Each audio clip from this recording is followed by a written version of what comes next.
Does your daughter attend school? Yes. She attends Jefferson School. She's a third grader, and she spends part of her time in her life skills class, and part of her time, a significant part, in her general ed third grade class. He has taken college classes. We try to steer him in college classes that he's going to succeed in. He has taken many and not succeeded. And part of that is because he's tried to take too much. You know, he wants to be like everybody else and take a full load when maybe he can only take 1 or 2 classes. We survived the middle school, we survived high school, and now we'll survive the afterlife. Now their life has really begun. So, and we joke about that a lot. You know, I'll say every once in a while, how is it that you're now a grown-up? And get that. So they're aware it's not the same anymore, and that's difficult. So he was in special education, so he would go to the special ed classroom a couple of times during the day, but then he would be in mainstream classes. And how do you feel about mainstreaming? You know what? I think it's really important if the child has the ability to do it, because we live in a world, and a lot of times people don't care about people with disabilities. I mean, oh, I'm sorry you have a disability, so. And, you know, it's part of, I think, a parent or a caregiver's responsibility to help their child, whether they are a young preschooler or in the adult world, learn how to live in the world that they're going to live in. And if at all possible, I really like to see kids mainstreamed as much, as they can be. They can have accommodations. I think mainstreaming is a wonderful idea in some cases, but in others I'm concerned because of ages and different personalities and kids with problems that they don't always do well. Danny had a rough time going through school, and that was even being limited in most cases to a group that had problems. But sometimes she was allowed to go to a class that was okay. It was a regular class. And there was a lot of teasing and not understanding of what was going on. And so she got called names. She'd come home crying. And I would say if you'd learn to ignore them, they'll quit doing it because they're not having any fun teasing you. And I said, it is not right. And she's a stubborn little girl, and she wouldn't put up with that. So she would fight back, and then it would make it worse. This word mainstreaming is a term that was used a long time ago, when, like in the 70s, when IDEA first was passed. When what was passed? IDEA,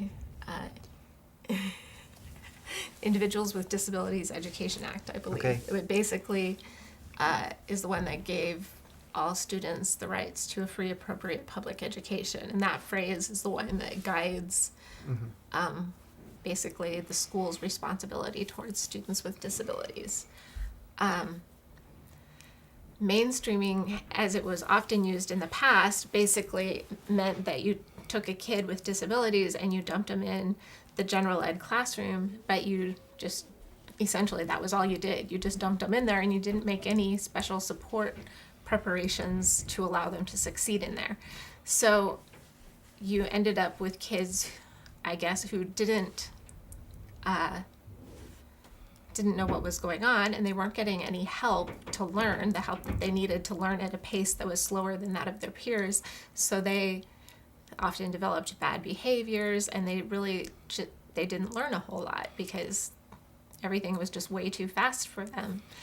And so most people, when you ask if do you believe in mainstreaming, no, I don't believe in that. I don't believe in, but I do believe in what I now and others like to refer to as inclusive practices in education, where there are no separate segregated classrooms.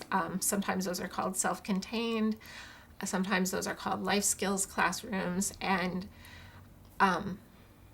the reasoning being that you can put, all your specialists can be in that one place, and it supposedly cuts down on costs, and it's, all of these other things. But what it does, well, one phrase that I heard summed it up best, and what is wrong with a segregated classroom is that it is a segregated classroom. How did Eric do making friends in school? That was a struggle for him. That was a struggle for him. But it was really interesting when Mike was talking earlier about actually what had happened. We had some people, part of our NAMI, our National Alliance for the Mentally Ill, come into some classes at Eric's school, into health classes and other classes. And they talked about a person with a mental health challenge, mental illness. And because of that, those kids were educated. They better understood our son. And they realized he wasn't just acting up or doing his own thing, that he had a disability. And those were the kids that stood up for our son at graduation, at the baccalaureate service. And there were 3 or 4 of them who, one young man said, "This part of my speech is over. I have more to say." And this is at baccalaureate. He didn't rehearse his second section. And his second section was about Eric? Yes, it was. And they talked about how he had the courage to go to school when school was tough, and how most of them would have just dropped out. The other thing is, too, when he finished graduation, they had an all-night party. He was invited personally to come to that all-night party, and at the end of the party, he got up and read a poem. A thank you poem to them, to the kids. to his high school. Deannie had one friend, and that took a long time. She'd always hear about birthday parties and never be invited to them, and it was very difficult for her. But as she got into high school, things changed, and so she had her school friends. It didn't go much further than that, but it was school friends that they actually did things together, had lunch together, and it was more of an enjoyment for her. But Danny is a very strong young lady, and she believes things should be done in a certain way, and if you aren't doing it in that certain way, then you're not right. And that would push kids away, and they didn't want to be told that. They wanted to do things, and especially if they were doing things that they shouldn't be doing, she would be quick to call them on it. So John is he's quiet, he has friends, but now he's having to go through the adjustment that he's a young adult, and a lot of his friends are working away from home, so they don't have the same time schedule as he does. And so he's having to learn to adjust, but he makes friends easier. And so he has friends out there, it's just not the same thing anymore. It's great. She's got friends that she's been in their class for several years, but since last year in January and February is when I really started pushing to have her, and she started going to lunch and story and science with her classmates. And at the end of the year, it was her birthday, and we had a birthday party, and we invited everyone in her class and everyone in the life skills class. And no one from the life skills class came, even though some of those students have been in there for 3 years with her. And like 9 or 10 of the kids from her general ed classroom came. And they were so good with her. Like they knew what she liked, and I requested gifts made by the students instead of things purchased from the store, because I wanted it to be inexpensive and personal.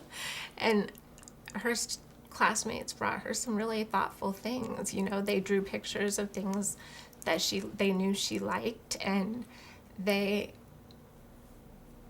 don't know, it was just so natural and easy. Is there anything you did with Eric to help him make friends, prepare him? We would have special, he was in Indian Guides, and so Mike did that with him.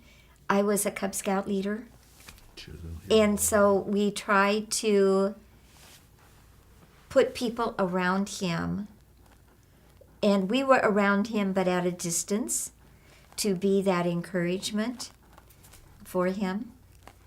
And so we did some hand holding, but from a distance. We encouraged him to do things, and we would invite people to our house for playtimes with him. I wished we knew about inclusive education and the reasons why you might want to do it before we were already in the track of special education only. I feel now that getting the help that you need to survive with your kids, that you do need to push for the regular diploma. I don't have the answers on how to achieve that. Because if they have trouble going through the modified diploma, how are they going to make it through with the regular diploma? And I think one thing that wasn't stressed to me enough that I have found out is you can get tutors. And you can get help in having that paid for if you go to the right places, have signed up for things like that. You can get that. And I think that that's one thing our kids need. And again, that pulls it away from the family, an individual that they hopefully can trust, or you might have to have more than one, and they'll learn more. Because kids fight their parents and their grandparents. And it's not that they don't love us. It's just that we don't know what we're talking about. They know more than us. But if you get a tutor in there, they look at that differently. To make sure you have that constant contact with the teachers. Don't let things go unsaid and undone. Know who your child's teacher is. Know the rules for an IEP or an IFSP, individualized family plan. Know what can be in there, because sometimes I have found, even in the work that I do today, I will ask parents, is this in there? Is this in there? What about this?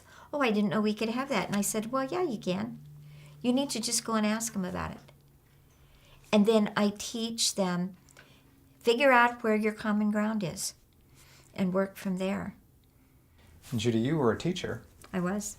Do you have any advice for teachers?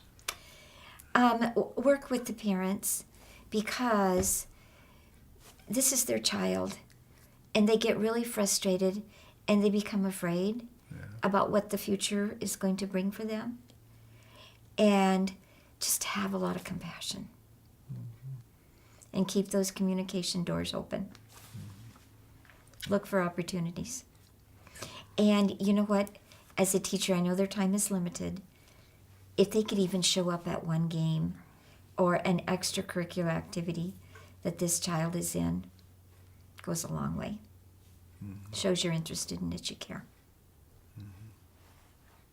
But you should do that for all the kids.